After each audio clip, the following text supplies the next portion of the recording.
Welcome back to the channel. It's been a while since I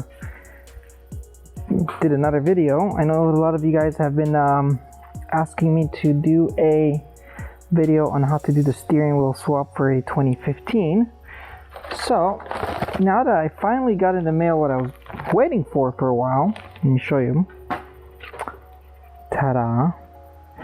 I have a need, or I'm forced to take the steering wheel off so I can take it all apart and tell you guys how the wiring goes and what's needed, some of the caveats and so forth. So here goes. Let's take it all off first. It's on the car. I'm gonna take it all off first and take it up in the office, take it apart, do a quick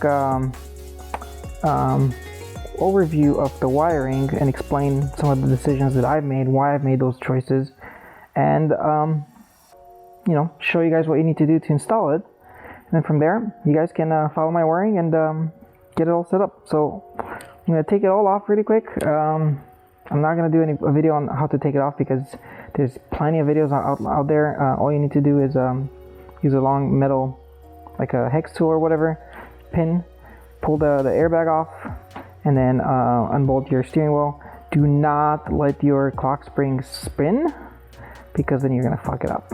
So don't let the clock spring spin around. Make sure it stays in the same position. And you should take off your power connector on your battery so you don't get airbags to explode. I've never had that issue, but make sure I do my due diligence to recommend you that. So let's take this all apart and go back to the office. While I'm here and taking the whole airbag apart, I remembered I probably have to go over something really quick with you guys. So when swapping the steering wheel onto your Mustang, you're gonna want to keep your clock spring and all of the wiring that comes with it. The thing you're gonna remember is the fact that these connectors right here, the airbag connectors, do not fit on the new airbag. So what you need to do is, instead of chopping the wires and dealing with all of that, easiest thing to do is source yourself a clock spring from a new 15, 17, whatever Mustang.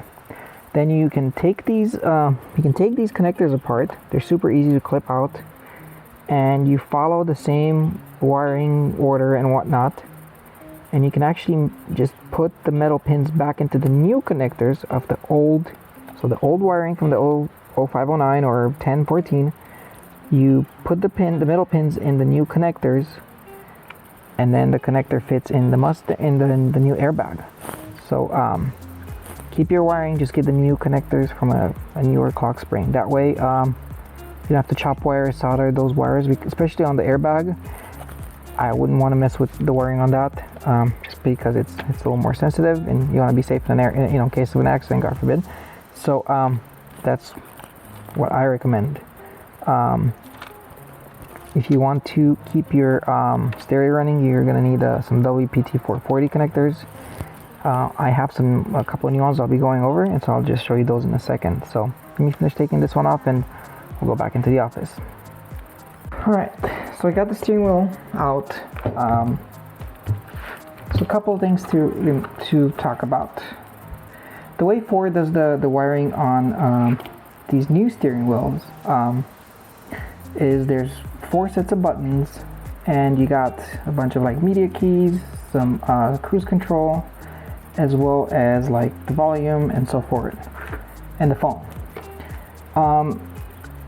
Ford, in all its wisdom, decided that they're going to be sending resistive values to the audio computer via 4 different lines. So they're sending 4 different sources of resistive input, and based on the source, line 1, 2, 3, 4, and the value of the resistive input, the audio controller or whatever it may be either sends to the ECU to enable or disable cruise control, volume up and down, and so forth. Unfortunately, instead of saying, one set of buttons is channel 1, and another set of buttons is channel 2, the third and so forth is a channel 3 and 4, they've decided to mix some things. So what does that mean? The media keys up and down and OK on the left side. I have a GT 350 steering wheel, so that's got the slightly different organization of the buttons, but it's all the same if you have a GT steering wheel or the newer ones. So the media buttons go through a single actual line. The volume buttons go through a different line. And then what happens is, for the cruise control and phone inputs, Ford actually mixes some of the outputs of those on like 3 different lines. So that causes a lot of like overlap in like things that are going through the steering wheel.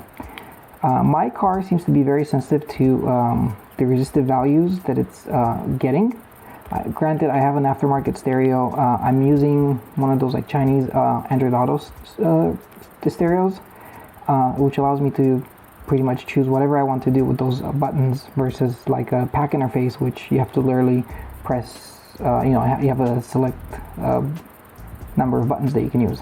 But what happens is, for me, if I have an overlap of different lines, like line 2 or 3 and 4 going to an output line to my pack interface, I get a lot of something called resistive drift, where the value slightly fluctuates from one instance to another, or it seems to be a lot of overlap in some of the things. So because of that, I have made the decision. Also, I have a manual conversion from an auto, so my cruise control never works, so I don't use the cruise control buttons, but I've made the decision to only use the media and volume buttons and separate them in 2 separate audio or resistive channels that I'm sending through a WPT cable that looks like this, and that's going to either a pack interface, or it's going to your directly to your stereo for the input. So this is a WPT 440 connector. Your clock spring has one on the bottom that's empty, that's unused, that you can use for resistive value output. And then there's another one under the steering column that you can use as, so you have the input into the clock spring, and then the output comes under the steering column, and then from there you go to your stereo or your pack interface. So yes, I'm also installing a different configuration for my push to start button. The guys at Northwest Customs did me another solid and did a fantastic job wrapping this in Alcantara. If you haven't checked out their Instagram or their site or whatever, these guys make literally car porn on some of the stuff they make from interior customization. They're amazing, so check them out. I'll also try to put a link in the description below. So what I'm going to be doing, this has a 1, 2, 3, 4, 5 wires. This one has 1, 2, 3, 4, 5, 6 wires. This is a ground, which I can feed off of a different source. So then I technically have 4 for the button and 2 for the audio. So works perfectly for me. So that's what I'm going to do. I'm going to take this apart, show you exactly the wiring, how it goes, and then from there you can easily replicate it for your steering wheel if you wanted to, and then and go from there. The other thing that you want to consider, if you do take the buttons out, you'll have a bit of an opening on the bottom sides, which if you're a little OCD on cleanness or whatever, it might bother you that you can put your finger under and get to the inner side of the airbag. With that, I'm going to take this apart really quick and show you the wiring, and then you can easily copy that to retrofit your steering wheel into an 0509 Mustang. I'll be right back. So this is the steering wheel harness. So these are the 2 connectors. The left one goes to the media buttons, which are here, and then the right one, the green one, goes to the volume buttons. You take all the tape apart, and then you have a blue, a red, and a black, and a yellow and then on the other side you have a blue, a yellow, a black, and a purple. So the yellow will be your illumination wire. The blue will be your input from each side, and then the red, I believe, is power, and then black is ground. So then the way the whole thing goes is, as you can see, I have this is my WPT 440 cable that goes into the bottom of the clock spring. This one will get an input on each wire from the blue side of each of the connectors. As you notice in here, I have separated them. I believe Ford merges them into one wire, and that's why there's channel 1 for these. Separate them once again and put them in different outputs.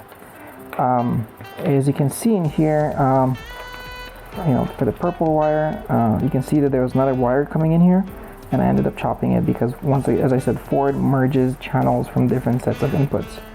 So the blue is your WPT wire for your audio controls, and this goes to the clock spring, and then for the plug under your steering rack, or your steering or not steering rack, I'm sorry, the steering cluster, right?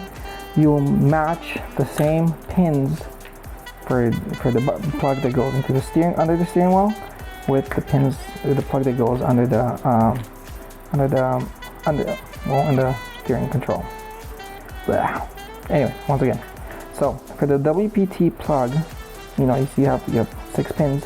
You'll match the 2 pins to the plug that goes under the steering wheel, right? You want to make sure that your input is on the same pins as the outputs, otherwise your stereo will never get the information from the buttons. So once again, the blue goes to WPT. Now let's figure out how we can get illumination and horn running, because that's probably something you'd want to keep working with the new steering wheel. So there's 2 connectors in here. This is the connector for the horn that goes directly in the airbag itself, and that's what allows you to honk your horn. And then this is the original connector from the 0509 steering wheel. So as you can see in here, we have a blue, a green, a black, a green, and then you have the other set of wires. So it's a little bit backwards, but here's the way it goes, at least for me. White, it goes to the black wire in the harness. The black from the steering wheel goes into the green harness of the steering wheel. From the green wire, right, you also go directly and connect to let's kind of shift this around.